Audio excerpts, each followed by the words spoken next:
আসসালামু আলাইকুম, কেমন আছেন সবাই? আলহামদুলিল্লাহ আমি ভালো আছি, দোয়া করি আপনারাও ভালো থাকেন। আজকে অনেকেই মূলা খেতে চায় না। বিসমিল্লাহির রহমানির রহিম। ফ্রাই প্যানটা গরম হয়ে গেছে, তেল দিয়ে দিলাম। অনেকে মূলা খেতে চায় না, কিন্তু মূলার তরকারি রান্না করতে পারলে খেতে খুবই মজা এবং মূলা খুব স্বাস্থ্যসম্মত। তো দেখেন, আমি মূলা দিয়ে আজকে মাছ দিয়ে রান্না করব। এটা হচ্ছে মৃগেল মাছ। মৃগেল মাছটা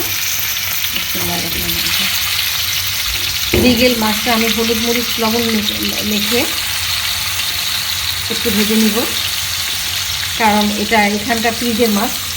এখানে তো ফ্রিজের মাছ ছাড়া আমরা পাই না, তো ফ্রিজের মাছটা একটু রান্না করলে একটু ভেজে নিলে ভালো হয় খেতে। না হলে অনেক সময় মাছের থেকে গন্ধ আসে, যেহেতু এটা গন্ধ লাগবে না আজকের মাছটা তাজাই, তারপর আমি একটু ভেজে নিলাম।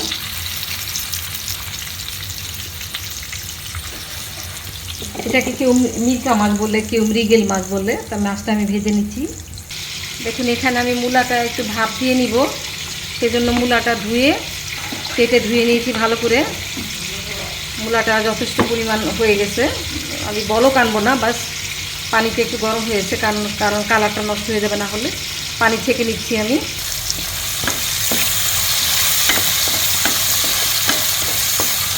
দেখুন, একটা হাঁড়িতে আমি এখানে পেঁয়াজ কুচি দিয়ে দিয়েছি, লবণ দিয়েছি পরিমাণ মতো, তেল দিয়ে দিয়েছি।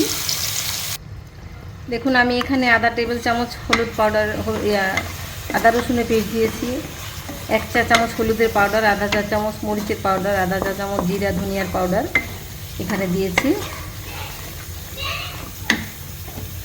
একটু কাঁচামরিচ ফালি করে রেখেছিলাম, সেটা দিয়ে দিলাম।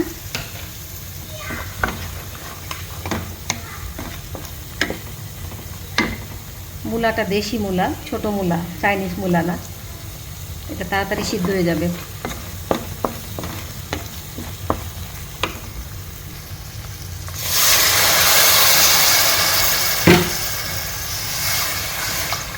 পানিটা একটু বেশি করে দিলাম, যাতে মূলাটা একটু কষিয়ে নিতে পারি। মূলাটা ঢেলে দিয়েছি, দেখেন একটু কষিয়ে নেব, তারপরে মাছগুলো দিয়ে দিব।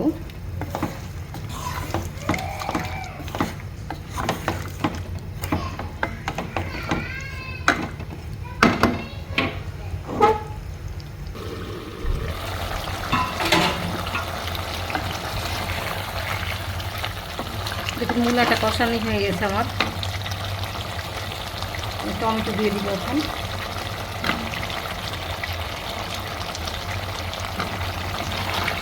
আজকে রান্নাটা সম্পূর্ণ দেশি রান্না বলতে পারেন, আমাদের নোয়াখালীর রান্না।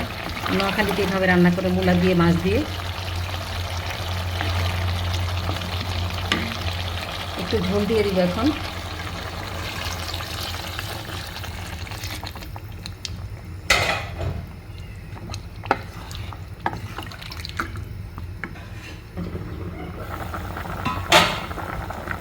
বলক এসে গেছে, ফিশটা দিয়ে দিব, মাছটা।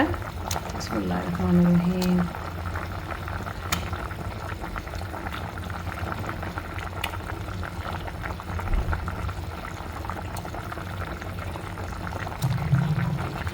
আমাদের সবসময় বড় বড় আনে, তো এই মাছটা একটু ছোট পড়ছে, বড় মাছটা পাওয়া যায় নাই।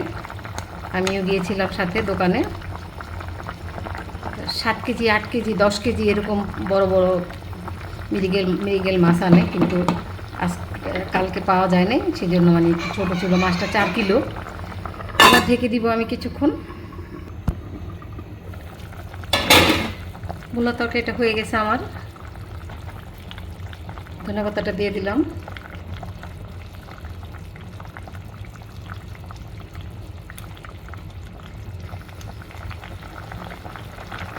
তো কেমন লাগলো আমার আজকের এই মূলা দিয়ে মৃগেল মাছের এই রেসিপিটা?